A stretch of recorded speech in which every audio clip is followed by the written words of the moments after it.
got Tennessee soccer head coach Joe Kirt on the podium. Soccer opens the season with #1 North Carolina on Thursday night, 7 p.m. We can go ahead and open it for questions. Welcome, guys. How we doing?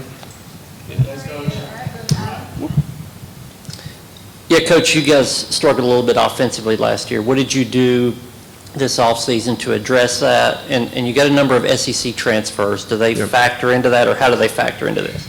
Yeah, no, it's been great. Obviously, last year we started with 16 new players in the summer. This year we have 3, so we've had all spring to incorporate those new transfers, change some things in our system, not overall style, but our system, and has allowed us to be a little more dynamic in the attacking third, and certainly paid off in the spring.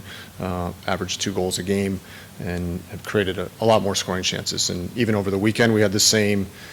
We created a lot of chances. Got to be better in front of the goal, but it wasn't from a lack of chances. So we feel really good about where we are with the players we brought in, as well as some of the changes we've made in how we're playing.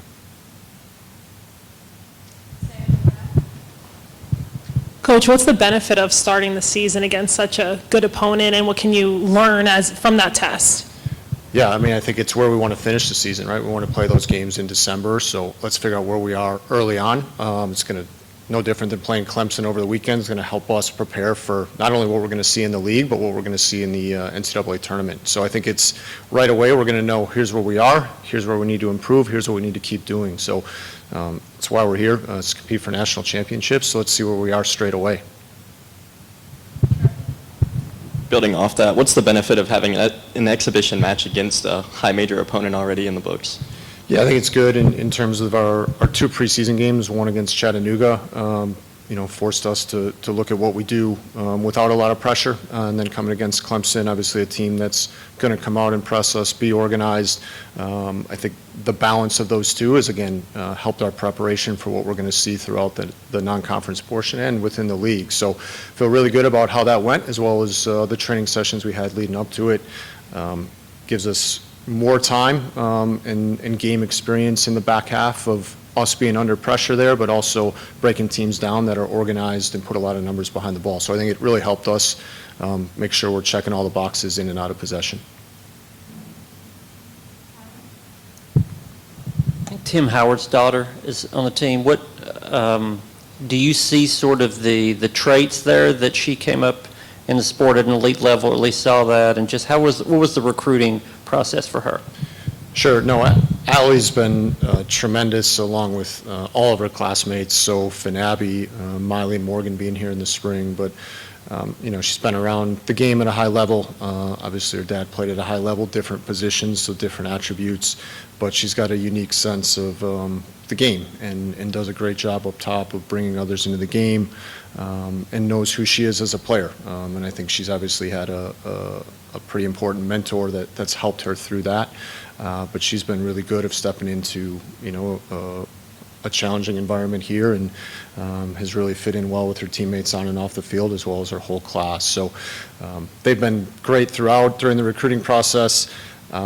It's no different than we do with anybody else. Obviously, her dad's accomplished a lot, being in the Hall of Fame and World Cups and playing at the highest level in the biggest games. So he's seen it all. He's been around it all. He understands and trusts our process, and I think that's important for him, obviously, to put his daughter in an environment that feels like she can grow, as all of our players. Parents want them to be in an environment where they're going to grow, they're going to compete for championships. And it was, I don't say it was a different process, it was the same process, just with a different dad. But he's a tremendous human being, fully supportive of what we're doing here, and fortunate to have him a part of Vol Nation, our family. Yeah, he was here over the weekend.